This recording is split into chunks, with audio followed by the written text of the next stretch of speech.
అవమానం జరుగుతుందని మేము ఫీల్ అవుతున్నాం. ఈ విధంగా రెచ్చగొట్టే చర్యలు చేస్తే అది మర్యాద కాదు అని మనవి చేస్తున్నాను. మరొక్కసారి మనవి చేస్తున్నాను, మీరు కాగితాలు చించి స్పీకర్ మీద వెయ్యటం అనేది మీరు అవమానకరంగా వ్యవహరిస్తున్నారు. మా సభ్యులను సభను రెచ్చగొడుతున్నారు, జాగ్రత్త. మరొకసారి చెప్తున్నా, మీరు ఎంతసేపు అయినా నిరసన చెప్పండి. మీరు ఇక్కడ కూర్చుని ఎవరు లేరని కాదు, ఊరికి కాగితాలు చింపి స్పీకర్ మీద వేసి అవమానకరంగా మాట్లాడటం, అవమానకరంగా జెక్చర్స్ ఇవ్వటం పట్ల తీవ్ర నిరసన వ్యక్తం చేస్తున్నాం. మీరు మర్యాద తప్పుతున్నారు, సభా సాంప్రదాయాలు తప్పుతున్నారు. ఇలా సభా సాంప్రదాయాలు తప్పితే మేము కూడా తప్పవలసి ఉంటుంది అనేది గుర్తుపెట్టుకోండి.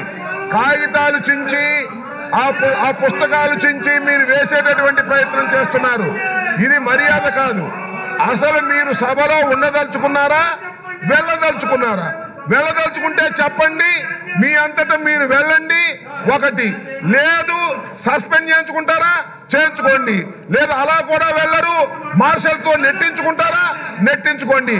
ఆప్షన్స్ ఆర్ యువర్స్, అంతే తప్ప ప్రతిసారి అడ్డం వచ్చి కాగితాలు చింపి, అక్కడ ఉన్నటువంటి అమూల్యమైనటువంటి కాగితాలు చింపి మీరు స్పీకర్ మీద వేయటాన్ని మేము నిరసిస్తున్నాం.